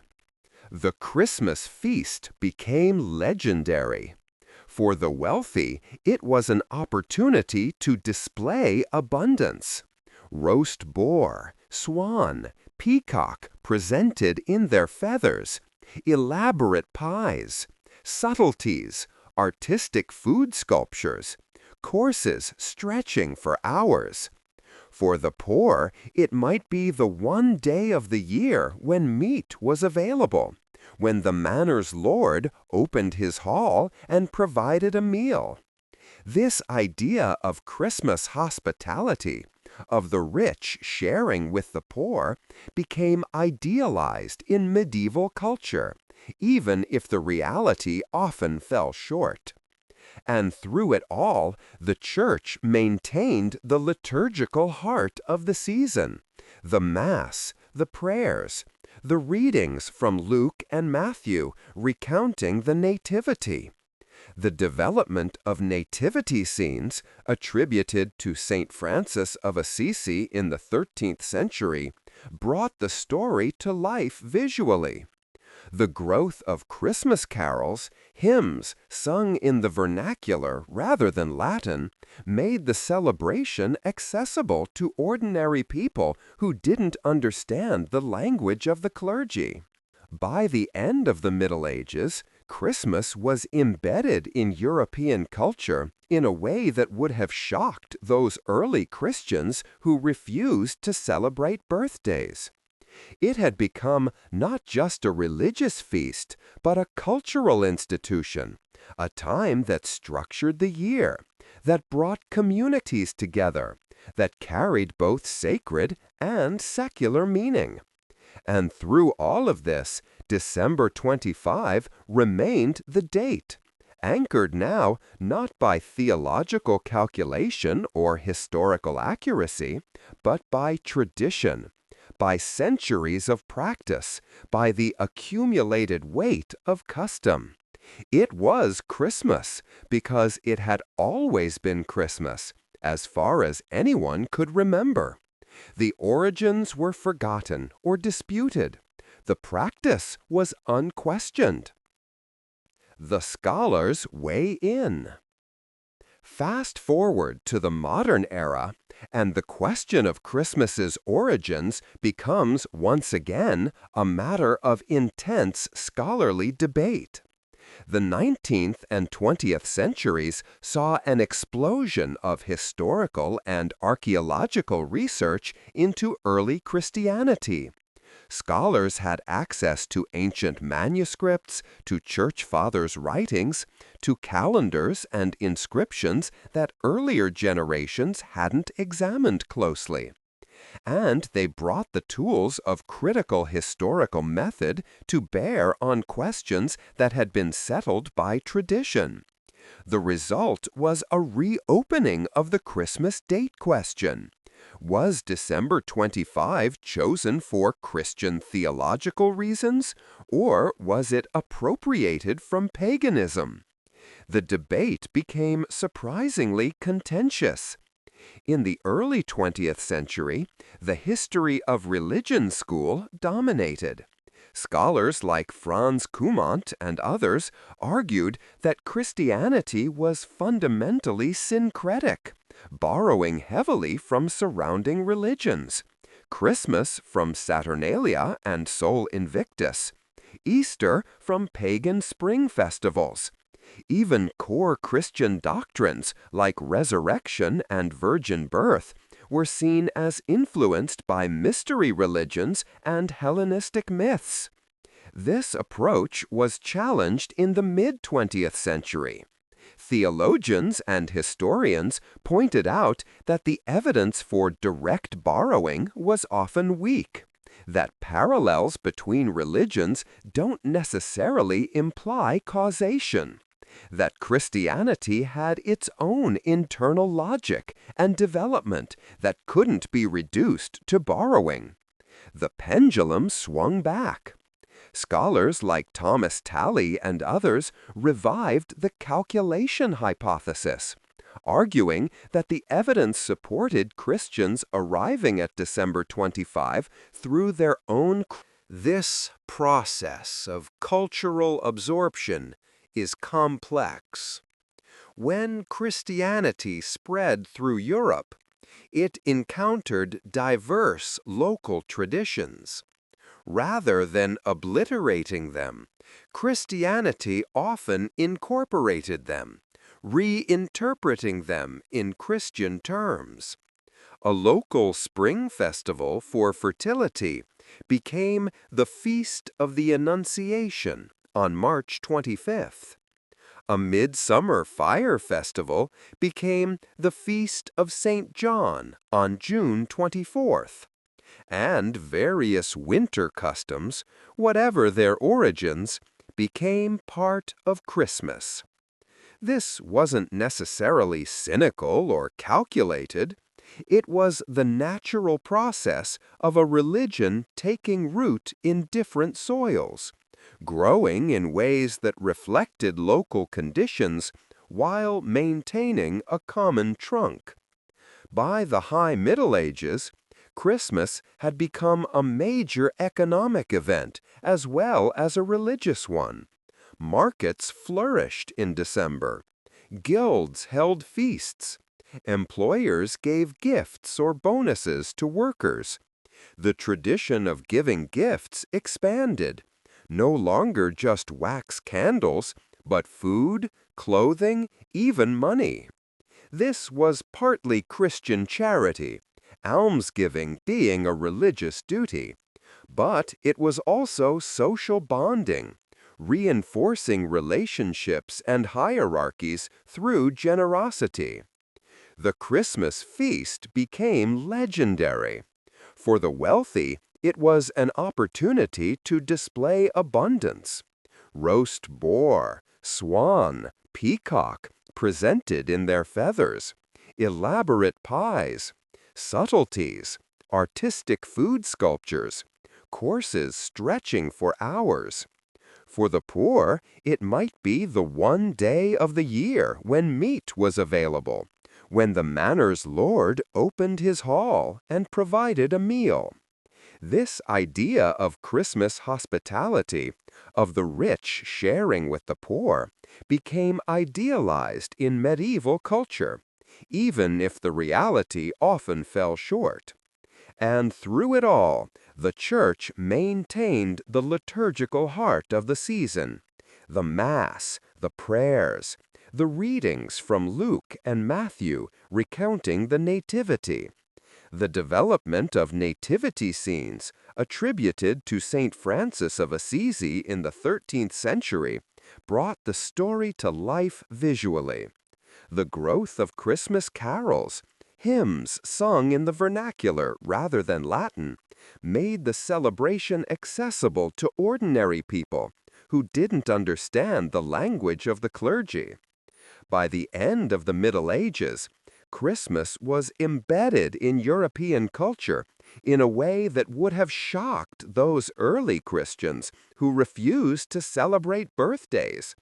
It had become not just a religious feast, but a cultural institution, a time that structured the year, that brought communities together, that carried both sacred and secular meaning.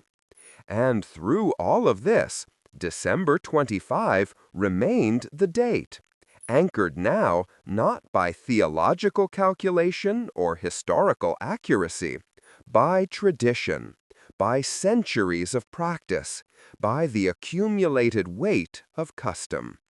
It was Christmas because it had always been Christmas, as far as anyone could remember. The origins were forgotten or But others remain unconvinced.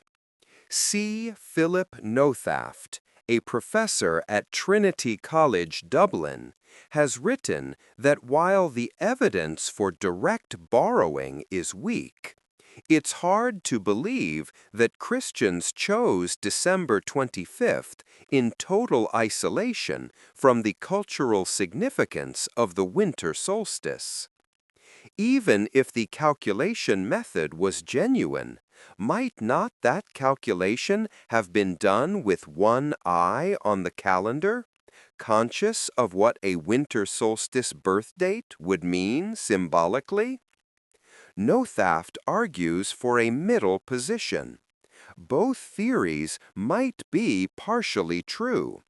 The calculation provided a Christian rationale. The cultural context made the date appealing. And over time, Christian and pagan practices influenced each other in complex ways that are difficult to untangle centuries later. This is probably where most scholarship stands today.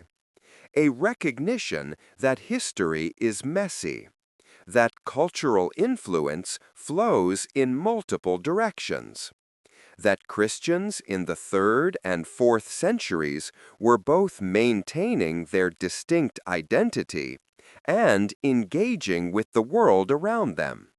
They were capable of sophisticated theological reasoning and also aware of symbolic resonance and practical strategy. What we can say with reasonable confidence is this. By the early 200s, some Christians, possibly including Hippolytus, were associating Christ's birth with December 25th. By 336, the date was officially recognized in Rome. By the end of the 4th century, it was widely, though not universally, accepted across Christianity. The calculation hypothesis provides a plausible Christian explanation for how this date was chosen. The history of religions hypothesis provides a plausible cultural context that might have influenced that choice. Both are supported by some evidence. Neither is proven beyond doubt. And perhaps that's appropriate. December 25th has always been, in a sense, an article of faith. Not faith that Jesus was historically born on that date, which is unprovable and probably unlikely, but faith in the appropriateness of commemorating his birth then. Faith in the symbolic rightness of celebrating the light of the world at the moment when light returns. Faith that, whatever the historical contingencies and cultural negotiations that led to the date, it has served for nearly 2 millennia as a focal point for Christian worship and cultural celebration. When Christmas splits apart. One of the fascinating footnotes to the December 25 story is that not all Christians celebrate Christmas on the same day. Even now, in the 21st century, you'll find Orthodox Christians celebrating on January 7, Armenians on January 6th, and most Western Christians, both Catholic and Protestant, on December 25. This split has nothing to do with theological disagreement. It's about calendars. And the story of why calendars matter is its own kind of fascinating. The Julian calendar, established by Julius Caesar in 45 BCE, was a remarkable achievement. It regularized the Roman calendar, which had become a mess, and established a year of 365 days with a leap day every 4 years. This brought the calendar roughly in line with the solar year, which is actually about 365.25 days long, roughly. The problem is the solar year is actually about 365.2422 days. The Julian calendar's 365-day average is slightly too long, by about 11 minutes per year, which doesn't sound like much until you multiply it by centuries. By the 16th century, the Julian calendar had drifted by about 10 days relative to the solar year. The spring equinox, which had fallen on March 25 in Caesar's time, was now falling on March 11. This mattered to the Church because the date of Easter is calculated based on the spring equinox. If the equinox was drifting, Easter was drifting. After much deliberation, Pope Gregory XIII introduced a reformed calendar in 1582. The Gregorian calendar kept most of the Julian structure, but tweaked the leap year rules to be more accurate. It also jumped forward 10 days to realign with the solar year. October 4th, 1582 was followed by October 15th, 1582. Catholic countries adopted it immediately. Protestant countries, suspicious of anything coming from Rome, resisted. Britain and its colonies didn't adopt the Gregorian calendar until 1752, and the Orthodox churches, for a variety of reasons, both practical and theological, never adopted it at all. Or rather, some did, some didn't. It's complicated.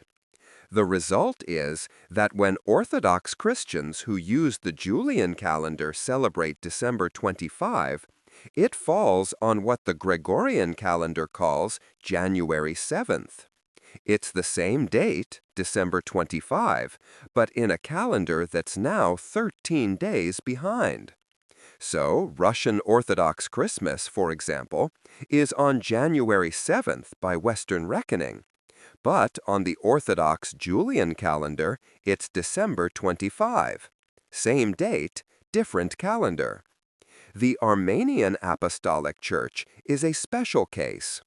Armenians never adopted December 25 at all. They continued the ancient practice of celebrating Christ's birth on January 6th as part of Epiphany. This reflects the very old Eastern tradition before December 25 was standardized. Armenia was the first nation to adopt Christianity as a state religion in 301, and they maintained some practices that other churches eventually changed. January 6th for Christmas is one of them. Notably, while the Armenian Church in Armenia uses the Gregorian calendar, they still celebrate Christmas on January 6th.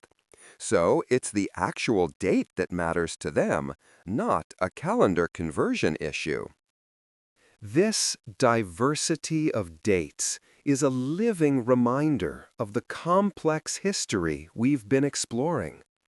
It shows that even something as seemingly simple as the date of Christmas was never fully uniform, never completely settled. Different Christian communities in different places and times made different choices based on their own traditions, calculations, and circumstances. And those choices persist, creating a rich variety of practice within the global Christian family. It's also a reminder that the date itself is secondary to what's being celebrated.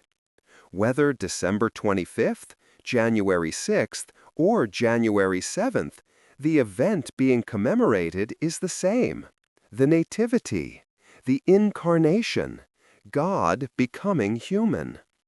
The date is a human convention, a way of marking time, of creating a moment to pause and remember.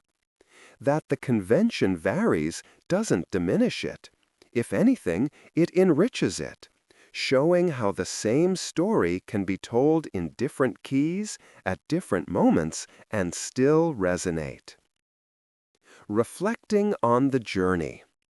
So here we are, after tracing nearly 2,000 years of history, theology, mathematical calculation, political maneuvering, cultural negotiation, and religious transformation. After meeting 3rd century theologians hunched over manuscripts by candlelight, calculating dates based on scripture and symbolism, after witnessing the collision and coexistence of Christianity and paganism in the dying days of the Roman Empire, after watching Christmas evolve from a minor observance to a major feast, then get contested during the Reformation, banned by Puritans, marginalized in early America, and finally emerge as one of the most universally celebrated holidays in human history. After all of that, what can we conclude about why Christmas is celebrated on December 25th? And what can we say with confidence about the origins of this date? Honestly, the answer is probably we're not entirely sure. And that's okay. That's actually appropriate, even valuable, because the uncertainty itself tells us something important about how religions and cultures work, how traditions form, how human beings make meaning in time. What we do know, what we can say with reasonable historical confidence based on the evidence that survives from ancient sources, goes something like this. Early Christians, for roughly the first 2 centuries of Christianity's existence, didn't care much about Jesus' birth date. This wasn't an oversight or a failure to preserve information. It was a deliberate cultural stance. They saw birthday celebrations as pagan, as tied to the imperial cult and mystery religions, as emphasizing earthly life over eternal salvation. Their focus was elsewhere, on Easter, on the resurrection, on baptism, on Christ's expected return. The Nativity was just the beginning of a story they valued for its middle and end, and beginnings, in their worldview, weren't worth celebrating. By the early 3rd century, somewhere around the year 200 to 220, that attitude began to change. We can't pinpoint exactly why or how this shift happened, what conversations or debates led to it, because the historical record is frustratingly incomplete. But change it did. Christian scholars and theologians began trying to calculate the date of Jesus' birth. They used the best tools available to them, which were theological reasoning, scriptural interpretation, chronological speculation, and the astronomical knowledge of their time. The key calculation, the one that appears over and over in early Christian sources, was based on the integral age tradition. That belief which seems strange to us, but made sense to them. That holy figures lived perfectly complete lifespans. Christ, they reasoned, must have been conceived and died on the same day of the year, because this represented cosmic symmetry, divine perfection, the kind of meaningful pattern that God would inscribe into history. If Christ died on March 25, as Tertullian and others calculated by correlating Passover dates with the Julian calendar, then he was also conceived on March 25. The angel Gabriel appeared to Mary on March 25. The moment of incarnation, when the Word became flesh, happened on March 25. And if conception occurred on March 25, if that's when the divine entered the human through Mary's womb, then simple biology, simple mathematics, simple observation of how pregnancy works even in the ancient world, told them that birth would follow 9 months later. Count forward from late March. April, May, June, July, August, September, October, November, December. 9 months. December 25. This is what scholars now call the calculation hypothesis, and it's elegant, internally consistent, grounded in Christian theological concerns rather than external cultural pressure. It emerges from Christian attempts to understand and systematize the chronology of salvation history, based on their sacred texts and their beliefs about how God acts in time. The evidence for this calculation existing early, before any clear evidence of a December 25 pagan festival, is substantial. Hippolytus of Rome, writing his commentary on Daniel around 204 CE, mentions December 25 as Christ's birth date.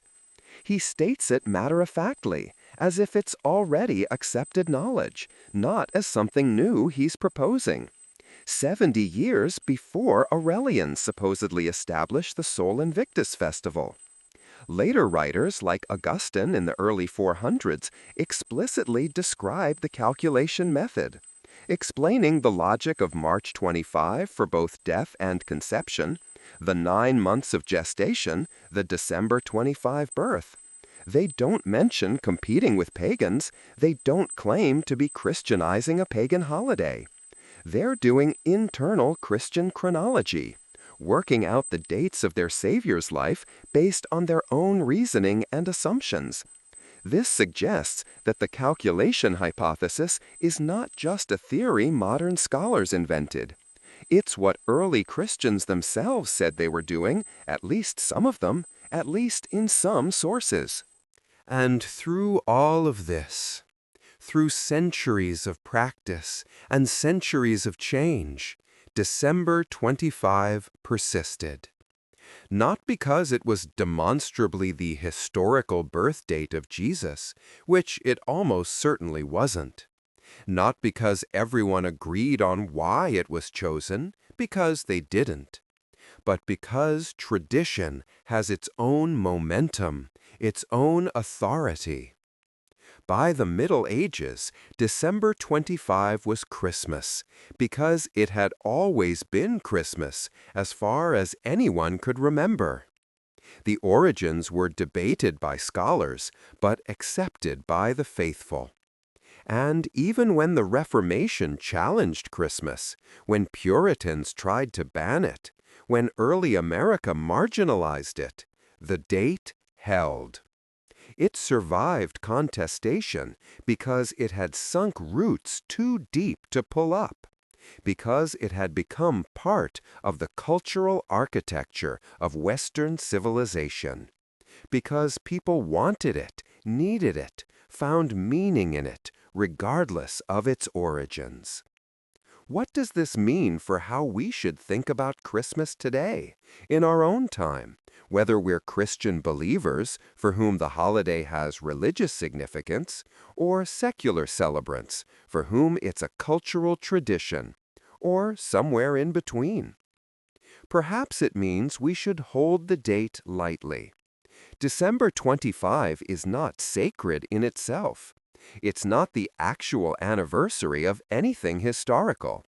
It's a human choice, made long ago, for reasons we can only partly reconstruct, serving purposes that have evolved over time. But that doesn't make it meaningless or arbitrary. Quite the opposite. The date has accumulated meaning through nearly 2 millennia of practice. Billions of people have celebrated Christmas on December 25, have gathered with family, have exchanged gifts, have heard the nativity story, have sung carols, have lit candles in dark churches, have found comfort and joy and connection in this midwinter festival. That accumulated meaning, that weight of tradition and memory and shared experience, makes December 25 significant, even if its origins are murky and contested. The mystery, the uncertainty about exactly why this date was chosen, doesn't diminish Christmas. In some ways, it enriches it. It reminds us that our most cherished traditions are human creations, negotiated between theology and culture, between faith and pragmatism, between what we believe and what makes sense in the world we actually inhabit. It shows us that religions aren't static systems handed down unchanged from antiquity, but living traditions that adapt, that evolve, that engage with their surroundings. And it invites us into an ongoing conversation, a conversation that's been happening for centuries, about what we're celebrating and why, about what this midwinter festival means in our lives and our cultures. So, as December 25 approaches each year, as the darkness of late December settles over the Northern Hemisphere, as shops fill with decorations, and homes with the smell of baking, and streets with lights strung against the cold and dark, we participate in something ancient and modern at once. We're connected to those 3rd century Christians calculating dates by candlelight, to medieval peasants feasting in their Lord's hall, to Puritan colonists defying Christmas bans, to Victorians creating the modern sentimental Christmas, to all the generations who have marked this day in their own ways. The date is a thread that runs through 2,000 years of history, connecting us to the past and to each other across vast gulfs of time and culture. And maybe that's the deepest truth here. The specifics of how December 25 became Christmas are debatable, will probably always be debated, involve questions we can't fully answer with the evidence we have. But the reality of what it represents, the incarnation, God becoming human, the extraordinary claim that divinity entered history through a particular birth in a particular place at a particular time, that's the foundation of Christian faith. The date serves the story. And the story, whether you believe it as history, or embrace it as myth, or simply appreciate it as a narrative that has shaped Western civilization, has changed the world. The claim that God became a baby, born in poverty, laid in a manger because there was no room in the inn, visited by shepherds and eventually by wise men from the East.